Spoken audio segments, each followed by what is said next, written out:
আসসালামু আলাইকুম, আমি স্নিগ্ধা। আজকে চলে আসলাম জেসিকা ক্যামিলারির স্টোরির বাকি অংশ নিয়ে। তো আপনারা যদি পার্ট 1 দেখে না থাকেন তাহলে আমি অবশ্যই আপনাদেরকে রিকোয়েস্ট করব আগে আপনারা পার্ট 1 দেখে আসেন, না হলে কিন্তু আপনারা এই স্টোরির কিছুই বুঝতে পারবেন না। ডেসক্রিপশনে আমি পার্ট 1 এর লিঙ্কটা দিয়ে দিব। তো আর কথা না বাড়িয়ে আজকের মতো জেসিকা ক্যামিলারির বাকি অংশ আমরা শুরু করে দিই।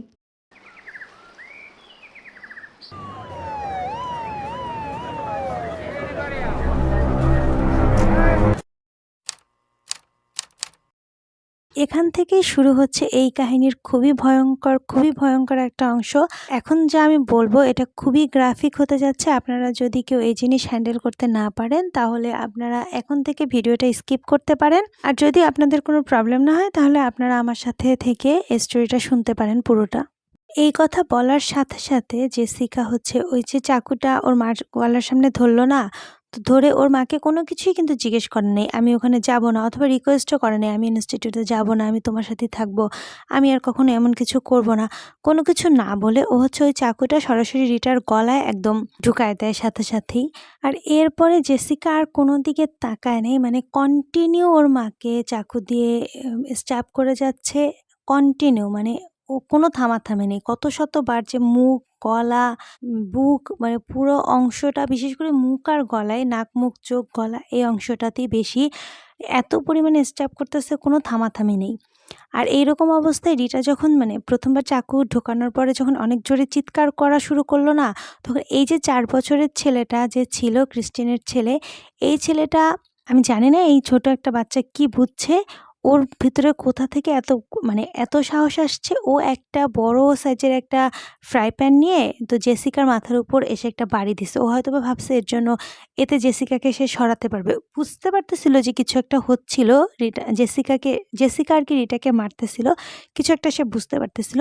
তো বুঝে সে হচ্ছে এই পাতিলটা দিয়ে যখন জেসিকাকে একটু মাথায় বাড়ি মারে, কতখানি লাগ ছেলেটার যে জেসিকা কিন্তু ওর উপর চাকু দিয়ে ওকে মারে নাই, ওকে হাত দিয়ে এরকম ধাক্কা দিয়ে সরায় দিছে। তো ওর গালে হচ্ছে চাকুর একটা মাথা লেগে গাল একটু কেটে গেছে বাচ্চাটার। 4 বছরের বাচ্চা ভালোই ব্যথা পাইছে।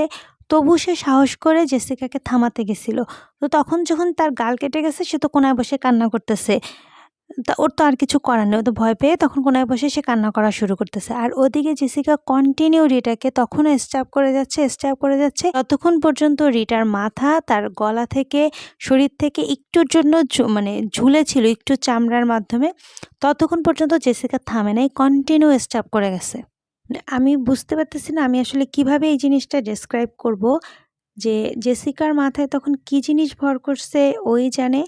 ও হচ্ছে রিটাকে এরকমভাবে স্ট্যাব করার সময় ওর কোনো সেন্স ছিল কি না, ও 5টা চাকু ব্যবহার করছে। মানে একটা চাকু দিয়ে স্ট্যাব করতে করতে মারতে মারতে যখন সেটা ভেঙে গেছে, ভেঙে লিটারেলি রিটার মানে মাথার মধ্যেই সেই চাকুটা কিন্তু গেঁথে গেছে। মনে করো দাঁত ভেঙে গেছে এরকম। তো তখন সে ওটা ওখানে ফেলে দিয়ে আরেকটা চাকু নিছে। আবার সেটারও যখন এরকম পরিস্থিতি হয়েছে তখন সে ওটা ফেলে দিয়ে আরেকটা নিছে। এরকম করতে করতে টোটাল 5টা চাকু সে ব্যবহার করছে, এবং 110 বারেরও বেশি বার সে রিটার এই যে শুধু মুখটা আর গলাটার ভিতরেই স্ট্যাব করছে 110 বারেরও বেশি। আর এরপরও জেসিকা থামে নাই। যখন এই যে বললাম না মাথাটা যে মানে মাথাটা ঘাড়ের থেকে অল্প একটুর জন্য আটকে ছিল, ওইরকম পর্যায়ে গিয়ে সে থামছে। থামার পরে সে মাথাটা ধরে সে বারবার ঘুরাচ্ছিল, মানে বারবার ঘুরায় ঘুরায় না, মানে হচ্ছে ওই যে একটু চামড়ার থেকে আটকায় ছিল ওখান থেকে পুরো ছিঁড়ে ফেলছে মাথাটা বডির থেকে। এখন রিটার মাথা হচ্ছে ওর বডি থেকে পুরো আলাদা। এরপরেও না এই জেসিকা আসলে থামে নাই। ও হচ্ছে ওর মায়ের রক্তেও কিন্তু পুরোপুরি মাখামাখি, কারণ ও যখন ওর মাকে মারছে সব রক্ত বেশিরভাগ রক্ত কিন্তু ওর গায়ে ছিটে ছিটে গেছে। আর এরপরে ও উঠছে, উঠে এক হাতে ওর মায়ের মাথাটা নিয়ে এসে দরজা দিয়ে বের হয়েছে। আমি জানি না আমার এই স্টোরিটা বলতে জানি কেমন লাগতেছে, আপনাদের শুনতে কেমন লাগবে। আপনাদের যদি খুব খারাপ লেগে থাকে, মানে অন্যরকম লেগে থাকে, তার জন্য আমি দুঃখিত। আর তারপরে হচ্ছে ওই মাথাটা নিয়ে হাতে করে নিয়ে সে হেঁটে হেঁটে পাশের বাসায় গিয়ে নক করছে, এবং পাশের বাসায় গিয়ে নক করার আগে পাশের বাসার ঢোকার যে রাস্তা তার সামনে এই রিটার মাথাটা খুব সুন্দরভাবে রাখছে, রেখে ওই বাসায় নক করছে। তো একবার চিন্তা করা যে এই নেইবরটার কি অবস্থা যার বাসা সে নক করছে। সে যখন এই যে লুকিং গ্লাস দিয়ে দেখছে যে সামনে এরকম জেসিকা রক্তমাখা অবস্থায় দাঁড়ানো, পাশে একটা মাথা রাখা, সে তো ভয়ে আর দরজায় খুলে নেই। স্বাভাবিক, আমরা যে কেউ হলে মেবি দরজাটা খুলতাম না কখনই। তো সে আর এরকম দরজা খুলে নেয়। জেসিকা অনেকক্ষণ এই বাসায় নক করে তারপরে হাল ছেড়ে দিয়ে সে অন্য একটা বাসায় যায়। তো সেই বাসায় যে ছিল সেই লোক আবার দরজাটা খুলে দেয় জেসিকাকে দেখে। তো সে অনেক ভয় পাচ্ছিল জেসিকাকে দেখার পরও, তারপরেও ভাবে যে এই মেয়েটা নিশ্চয়ই কোনো প্রয়োজন আছে, এই জন্যই হেল্প চাইতে আসছে। তো সে আর কি দরজাটা খোলার পরে জেসিকার অবস্থা দেখে সে একটু থতমত খেয়ে যায়। তখন জেসিকা তাকে বলতে থাকে যে পুলিশকে কল করার জন্য, এবং তার বাসায় খুবই ভয়ঙ্কর একটা ঘটনা ঘটে গেছে। তো লোকটা কিছু জিজ্ঞেস করবে যে কি হয়েছে, কি ব্যাপার, আসলে কি হয়েছে। এটা কোনো কিছু জিজ্ঞেস করার সুযোগ দেওয়ার আগে না জেসিকা উল্টো হাঁটা দিয়ে নিজের বাসায় চলে আসে। তো লোকটা এরকম বের হয়ে তখন দেখে যে রাস্তায় এরকম জেসিকার মায়ের মাথা পড়ে আছে, আর জেসিকাও নিজের বাসায় গেছে। তখন লোকটারও স্বাভাবিক, লোকটার মনে হতে থাকে যে বাসায় কি অন্য কেউ আসছে, মানে কি হইলো। তো লোকটাও তখন জেসিকার পিছে জেসিকার বাসায় আসে। তো জেসিকা ওই লোকটাকে যেগুলো বললো না পুলিশকে কল করার জন্য, কিন্তু সে কিন্তু লোকটা যে পুলিশকে কল করবে এরকম ওয়েট না করে সরাসরি নিজের বাসায় এসে নিজেই পুলিশকে কল করছে। তো ওই লোকটা জেসিকার পিছে বাসায় এসে বাসার যা পরিস্থিতি দেখছে, এতে তো তার অবস্থা খারাপ হওয়ার অবস্থা। সে আর জেসিকার কাছে আসে নাই, দূরে দাঁড়ায় ছিল। দেখতেছে যে একটা পিচ্চি কোনায় বসে বসে কান্না করতেছে আহত অবস্থায়, আর হচ্ছে রিটা তো মাথা ছাড়া অবস্থায় ফ্লোরে এরকম পড়ে আছে রক্তাক্ত অবস্থায়। আর তখন জেসিকা অলরেডি পুলিশকে কল করে যে পুলিশের সাথে কথা বলতেছে। তো জেসিকা হচ্ছে তখন পুলিশকে ফোন করে বলতে থাকে যে অ্যাম্বুলেন্স পাঠানোর জন্য আর হচ্ছে পুলিশ পাঠানোর জন্য। ওর বাসায় খুবই খারাপ একটা সিচুয়েশন হয়েছে। আসলে যে ওর মাকে মেরে ফেলছে অথবা অন্য কিছু, এগুলো সে বলতেছে না, সে এসব বলতেছে। তো পুলিশ অপারেটর যখন ওকে অ্যাড্রেস জিজ্ঞেস করতেছিল, তখন সে বলতেছিল অ্যাড্রেস, আরেকবার বলতেছিল আমার আঙুল ভেঙে গেছে। তো আর এই যে নেইবরটা যে দূরে দাঁড়ানো ছিল না, তো ও তখন না বলতেছিল ওই অপারেটরকে যে তুমি আমার নেইবরের সাথে কথা বলো। তো নেইবরকে সে ধরায় দিল। নেইবরকে ধরায় দিয়ে সে বলতেছে যে আমার হাতে ব্যথা পাইছি, আর তুমি আমার নেইবরের সাথে কথা বলো। আর বলতেছে আমার আঙ্গুল ভেঙে গেছে। Hello, this is Alison from Police Emergency. We just received a call from this number. Yes, I need you to get the ambulance and the police out here immediately. To which address? Please come. I need you. This is a immediate life or death situation. Which suburb or town is that in? St. Clair. Okay, St. so Clair. St. Clair, and what's the nearest crossroad, please? What's the nearest one? Listen, can you talk to the neighbour? I'm flustered. Can you just talk to him? Could you? Because my hand's bleeding. Yeah. Thank you. Can you talk to? Oh, my finger's broken. I can't. All right. Okay, talk to him. Hello? Hi. Yeah. What's happened? I don't know. We was just at home, but she just come in screaming for help. And when suddenly I opened the door, she said, just help me and call the police or ambulance. And she said to me, she had a fight with her mom, I think. Okay. My mum tried to stab me and I killed her, I think. তো আর এই প্রতিবেশীটা যখন হচ্ছে পুলিশের সাথে কথা বলতেছিল, তখন কিন্তু জেসিকা পাশ থেকে বলতেছিল, এই প্রতিবেশীটা হচ্ছে পুলিশকে বলতেছিল যে সম্ভবত তার মা নিচে পড়ে আছে, মারা গেছে মাথা ছাড়া, আপনারা তাড়াতাড়ি আসেন। তো অ্যাড্রেস বলতেছিল। তখন জেসিকা পাশ থেকে বলতেছিল যে না, আমার মা আমাকে স্ট্যাব করতে আসছিল, তখন আমি নিজেকে রক্ষা করার জন্য আমার মাকে স্ট্যাব করছি, এরকম বলতেছিল। তো এরকম কথা বলতে বলতে ততক্ষণে আসলে পুলিশ চলে আসে। তো পুলিশ এসে না জেসিকাকে দরজার সামনে পায়। ও হচ্ছে একটা নীল রঙের জামা পরা ছিল, নাইট ড্রেস টাইপের, ওটা পুরোপুরি রক্তে ভেজা ছিল। আর হচ্ছে জেসিকা বাইরে দাঁড়ানো ছিল। তো পুলিশ আসার পরও না জেসিকা একই কথা বলতে থাকে যে আমি হচ্ছে নিজেকে প্রোটেক্ট করার জন্য আমার মাকে মারছি, মা প্রথমে আমাকে মারতে আসছিল। আর পুলিশ ভিতরে ঢুকে হচ্ছে রিটাকে এরকম অবস্থায় পায় মাথা ছাড়া, আর মাথা তো বাইরেই পড়েছিল। তো যে ফরেন্সিক ডিপার্টমেন্ট এসে আর কি এগুলো কালেক্ট করে এভিডেন্স। আর হচ্ছে যে 4 বছরের বাচ্চাটা রুমের মধ্যে ছিল, ওর তো গাল কাটা ছিল, ওকেও হচ্ছে পুলিশ এসে উদ্ধার করে ওকেও ট্রিটমেন্টের জন্য নিয়ে যাওয়া হয়। আর জেসিকাকে হচ্ছে পুলিশ তখন নিয়ে যায় ধরে। তো তখন হচ্ছে মাথা ছাড়া বডি যখন ফরেন্সিক ডিপার্টমেন্ট পায়, তখন হচ্ছে জেসিকাকে জিজ্ঞেস করতে থাকে যে তোমার মায়ের মাথা কোথায়। তখন চিন্তা করা যায় এই মেয়ের মাথা কীরকমভাবে কাজ করে। সে হচ্ছে হেঁটে যায়, তখন কিন্তু অনেক মানুষ জড়ো হয়ে গেছে বাসার সামনে, ওই নেইবররাও ছিল, আরও অনেক মানুষ, সবাই স্বাভাবিক, পুলিশের শব্দ, তারপরে এরকম একটা খুন হয়েছে, সবাই তো জড়ো হয়ে গেছে। তো সবার সামনে দিয়ে সে যায়, গিয়ে হচ্ছে ওর মায়ের মাথাটা যেখানে ও রাখছিল সেখান থেকে ওর কাঁধের উপরে নেয়, লিটারেলি মাথাটা তুলে সে তার কাঁধের উপরে নিয়ে হেঁটে হেঁটে যেখানে ওর মায়ের লাশটা রাখছিল আর মানে মায়ের লাশের কাছে মানে মাথা বরাবর যেখানে মাথা থাকার কথা ঘাড়ের উপরে সেখানে সে রিটার মাথাটা রেখে হচ্ছে পুলিশের সাথে সে জিপে গিয়ে বসে পড়ে। এই মেয়ের মাথা কতখানি অদ্ভুতভাবে কাজ করতে থাকে। আর হচ্ছে ফরেনসিক ডিপার্টমেন্ট হচ্ছে ওই যে কিচেনে রিটাকে যে স্ট্যাব করছে না, ওর থেকে যে কিছু মাংসের টুকরা ছিটে ছিটে কেটে কেটে আর কি মুখ থেকে গলা থেকে যে আশেপাশে ছড়িয়ে ছিটিয়ে পড়ছে টুকরা টুকরা করে, ওরকম কিছু টুকরা পাইছে। আর হচ্ছে নাকের একটা অংশ পাইছে। এরকম কিছু ছোট ছোট মাংসের টুকরাও এরকম আশেপাশে ছড়ানো ছিটানোভাবে পায় যেখানে স্ট্যাব করা হয়েছে ওই জায়গাটার, কিচেনের ওই জায়গাটাতে। আর এই 4 বছরের বাচ্চাটাকে সাথে সাথেই হচ্ছে ট্রিটমেন্টের জন্য নিয়ে যাওয়া হয়। তো এই বাচ্চাটাকে যে ট্রিটমেন্টের জন্য নিয়ে গেছে ঠিকই হয়তোবা ওর গাল সেরে যাবে, মানে এই জিনিসটা এই ক্ষতটা তো থাকবে না, কিন্তু ওর যে এই যে একটা ট্রমার ভিতর দিয়ে গেছে এই জিনিসটা ওকে সারা জীবন ভোগাবে। মানে এই ট্রমা থেকে ও আজীবন বের হতে পারবে কিনা এটা ওর সারা জীবনের জন্য থাকবে এবং এই সারা জীবন এই ভয়টা ওর মাঝখানে কাজ করবে। শুধু মানে এত ছোট বয়সে মাত্র 4 বছর বয়সে এরকম একটা সিচুয়েশনের মধ্যে দিয়ে ছেলেটা গেছে। এই ক্ষতটা ওর এই যে ভিতরের এই ক্ষতটা এটা ওর কখনোই সারবে না। তো পুলিশ স্টেশনে যাওয়ার পরে জেসিকা হচ্ছে পুলিশকে বলতে থাকে যে ডাক্তাররা তো সবকিছু পারে, হচ্ছে আবার মানে মিরাকেল করতে পারে, তো আমার মাকে আবার জীবিত করে দিতে পারবে, মাথা জোড়া দিয়ে আমার মাকে জীবিত করে দিতে বলো। এরকম না পুলিশকে সে বলতে থাকে যে ডাক্তারদেরকে বলার জন্য ওর মাকে যেন আবার জীবিত করে দেয় মাথা জোড়া দিয়ে। তো অসংলগ্ন কথা এরকম বলতে থাকে। আর আর এটাও বলতে থাকে যে আমার মা আমাকে মারতে আসছিল, আমি হচ্ছে সেলফ ডিফেন্সে আমি নিজেকে প্রোটেক্ট করার জন্য আমার মাকে মারছি। তো পুলিশ তখন বলতে থাকে যে তোমার হাতে তাহলে তুমি যে নিজেকে প্রোটেক্ট করতে গেছো তোমার হাতে তো সেরকম কোনো চিহ্ন থাকবে, সেরকম চিহ্ন কোথায় তোমার শরীরে তোমার হাতে? কিন্তু সেরকম চিহ্ন কিন্তু ছিল রিটার হাতে। রিটার 2 হাতে 40টার বেশি চাকুর আঘাতের দাগ ছিল। কারণ হচ্ছে রিটা যখন নিজেকে হাত দিয়ে ঠেকাতে গেছে তখন 40টার থেকে বেশি পরিমাণে চাকুর আঘাত হচ্ছে গিয়ে ওর হাতে লাগছে। নাহলে এগুলোও কিন্তু রিটার মুখে গলায় এইসব জায়গায় লাগতো, ওগুলো হচ্ছে ওর হাতে লাগছে।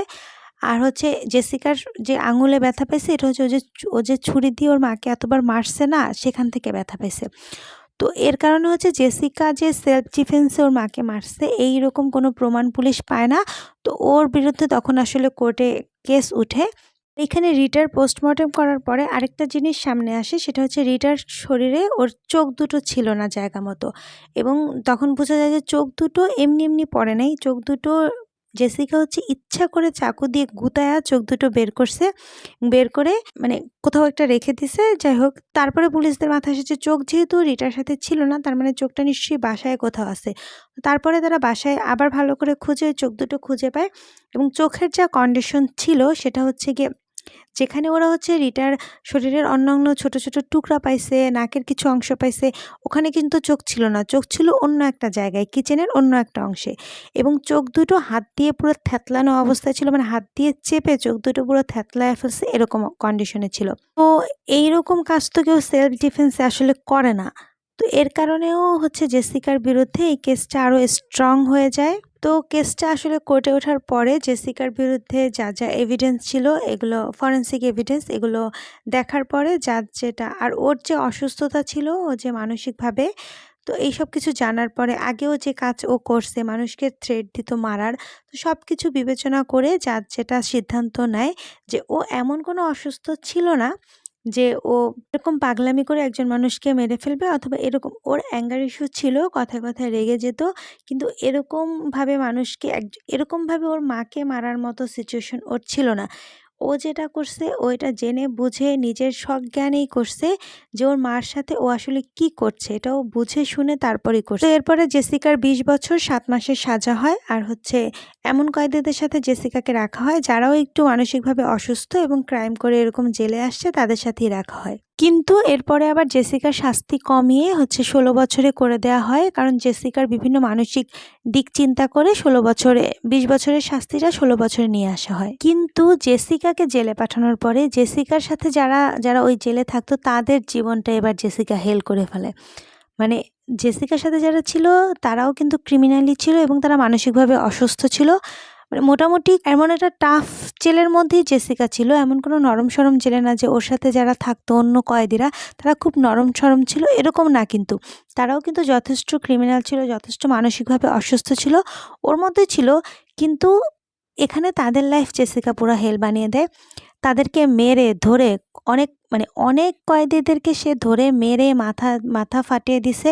কয়েকজনেরই মাথা সে ফাটাইছে জেলে গিয়ে। একজনের সাথে এরকম একটা কাহিনী হয় যে তার কাছে সে আরো বেশি খাবার চাচ্ছিল। তখন ওই কয়েদি যে হচ্ছে খাবার ডিস্ট্রিবিউশনে ছিল, সে তখন জেসিকাকে বলতে থাকে যে তুমি কি আরো খাবার কেন চাচ্ছ, তোমার এখনো খাবারে হয় নাই। জেসিকা কিন্তু 3 প্লেট খাবার ওর হাতে ছিল। তারপরে যখন এই কয়েদিটা এই কথা বলে, তখন সেই কয়েদিটার মাথা এত জোরে বাড়ি মারে যে মাথা পিছন দিক থেকে মাথা কেটে গলগল করে রক্ত পড়তে থাকে। এরকমভাবে সে কয়েকজনের মাথা ফাটায় দেয় জেলের মধ্যে। শুধুমাত্র কয়েদিদেরকে না, সে গার্ডদেরকে পর্যন্ত আচ্ছা মতোভাবে মারতো। একবার একটা ইনসিডেন্ট এরকম গার্ডের সাথে হয়। ও এরকম জেসিকা হচ্ছে সেল থেকে বের হয়ে এরকম হাঁটাহাঁটি করতেছিল বাইরে, তখন হচ্ছে গার্ড ওকে ভিতরে যেতে বলে। তো গার্ড ওকে কেন ভিতরে যেতে বললো, এই জন্য ও গার্ডের পিছন দিক থেকে চুল ধরে এমনভাবে পিছন দিক থেকে টেনে গার্ডকে ফেলে দেয়। ওই যে ছোটোবেলায় ও যেরকমভাবে অন্যদেরকে মারতো, ঠিক সেরকমভাবে ওই গার্ডটাকে ফেলে দেয়। ফেলে দেওয়ার পর ফেলে দিয়ে তারপরে সে গার্ডকে মারতে থাকে। আরও 3 জন গার্ড এসে ওদের দুজনকে তখন ছাড়ায়। তো এই গার্ডটার পিছন দিক থেকে যথেষ্ট পরিমাণে জায়গা জুড়ে হচ্ছে স্কাল্পের যথেষ্ট পরিমাণে জায়গা থেকে হচ্ছে চুল একদম স্কাল্প সহ উঠে চলে আসে। এরকম অনেক ইনসিডেন্ট হচ্ছে জেলের মধ্যে জেসিকা অন্য কয়েদি তারপরে গার্ড এদের সাথে করতে থাকে। একটা কয়েদির গায়ে সে গরম পানি দিয়ে দেয়, একজনের গায়ে সে গরম চা ঢেলে দেয়। এরকম অনেক ঘটনা সে জেলের মধ্যে ঘটাতে থাকে। তো ওকে যখন জিজ্ঞেস করা হয় যে তুমি এরকম কেন করতেছো, তার একটাই উত্তর ছিল যে হচ্ছে আমার ওদেরকে ভালো লাগে না। এটা হচ্ছে তার উত্তর, এই কারণে সে এরকম করতো। তো যাই হোক, এখানে জেসিকার কতদূর চিকিৎসা হয়েছে, এখানে জেসিকা কতটুকু চিকিৎসা পেলো, এখানে নিশ্চয়ই সে তার বাসার মতো চিকিৎসা পায় নাই। তার মা তার জন্য যতখানি ডেডিকেটেড ছিল, এখানে সে কখনোই অন্য কারো থেকে এরকম ভালো ব্যবহার পাবে না। এবং যেহেতু ওর সাথে যে কয়েদিরা থাকতো, ওর ইনমেটগুলা, তারাও কিন্তু একটু মানসিকভাবে একটু অসুস্থ ছিল এবং তারা ক্রিমিনাল মাইন্ডেড ছিল। আমার মনে হয় তারাও জেসিকাকে শান্তিমতো থাকতে দিত না। এবং এই পরিবেশটা কিন্তু জেলের পরিবেশ, জেলের মধ্যে কখনো বাসার মতো হয় না। এবং জেসিকা এই যে এই কাণ্ডটা করছে, ওর মাকে মারছে, এতে ও ওর সবচেয়ে কাছের মানুষকে হারাইছে, যে ওর সবচেয়ে বেশি কেয়ার করতো, ওর জন্য নিজের পুরো জীবন সে ত্যাগ করে দিছে, এরকম একজন মানুষকে জেসিকা মেরে ফেলছে। আমার মনে হয় পৃথিবীতে ওর মা ছাড়া ওর জন্য এতখানি কেয়ার করার মতো কেউ ছিল না, যে ওর জন্য এতখানি কেয়ার করবে, ওর জন্য এতখানি কষ্ট সহ্য করবে। মন প্রাণ থেকে সে চাইতো যাতে জেসিকা সুস্থ হয়ে যায়, জেসিকাকে সুস্থ করার জন্য যা না তা করে বেড়াতো। এরকমভাবে কোনো মানুষকে জেসিকা আর কখনো পাবে না। তো জেসিকা যতদিন জেলে থাকবে ততদিন হচ্ছে এরকম ভয়ঙ্কর পরিস্থিতির মধ্যে আসলে জেসিকাকে কাটাতে হবে। আর জেসিকার বোন হচ্ছে ইন্টারভিউতে বলতে থাকে যে ওর বোনকে কোনোদিনও মাফ করবে না, ওর মাকে এরকমভাবে গ্রুসামভাবে মারার জন্য ওর বোনকে জেসিকাকে ও কোনোদিনও মাফ করবে না। ওর ছেলে যে এরকম একটা সিচুয়েশনের ভিতর দিয়ে গেছে, যেরকম একটা ট্রমার মধ্যে দিয়ে গেছে, এইসব কারণে সে জেসিকাকে কোনো দিনও মাফ করবে না। আর পরবর্তীতে জেসিকা একটা ইন্টারভিউতে বলতে থাকে যে তখন সে স্বীকার করে যে ওর মা ওকে স্ট্যাব করা নেই, ওই রাগের মাথায় ওর মাকে মারছে। তো ও যখন এবং এই মেয়ে তখন এটাও বলতে থাকে যে সে যখন তার মাকে মারছে তখন সে যথেষ্ট পরিমাণে আনন্দ পাইছে। আর তার 2টা মুভি খুবই পছন্দ ছিল, একটা হচ্ছে চেইনস কিলার, এবং এটা দেখে সে এই যে স্ট্যাব করে চাকু দিয়ে মারার এইসব আইডিয়া সে এখান থেকে পায়। এবং এভাবে সে তার মাকে মেরে যখন মারছে তখন সে খুবই আনন্দ পাইছে।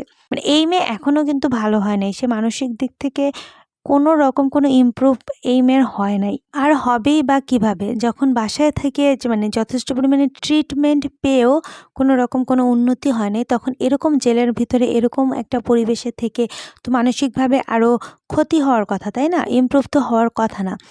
আর জেসিকা জেনে হোক অথবা না জেনে হোক, বুঝে হোক না বুঝে হোক, ও ওর যে সবচেয়ে বেশি করে ওর ভালো চাইতো সেই মানুষটাকেই ও খুন করছে। তো এটাই ছিল আজকের এই ভয়ঙ্কর একটা কাহিনী। জেসিকা অসুস্থ ছিল এবং তার প্রপার একটা ট্রিটমেন্টের প্রয়োজন ছিল। ওর মা চেষ্টা করছে, কিন্তু ওই প্রপার ট্রিটমেন্টটা সম্ভবত জেসিকা পায় নাই। ওর মা যথেষ্ট চেষ্টা করার পরেও তো যাই হোক, যদিও তখন ভালোভাবে ট্রিটমেন্ট পেত এবং তখন যদি সে ওষুধ খাওয়া বন্ধ না করতো, তাহলে হয়তোবা আজকে এই স্টোরি আমি আপনাদের সাথে শেয়ার করতাম না। জেসিকা সম্পর্কে আপনাদের কি মতামত এটা কমেন্টে জানাতে ভুলবেন না। আর যদি আমার স্টোরি আপনাদের ভালো লাগে তাহলে আমার চ্যানেলটি অবশ্যই সাবস্ক্রাইব করে রাখুন। আর লাইক, কমেন্ট এবং শেয়ার করে আমার এই ছোট্ট চ্যানেলটি গ্রো করতে আমাকে সাহায্য করুন। আবার চলে আসবো নতুন কোনো স্টোরি নিয়ে। ততদিন ভালো থাকবেন। আল্লাহ হাফেজ।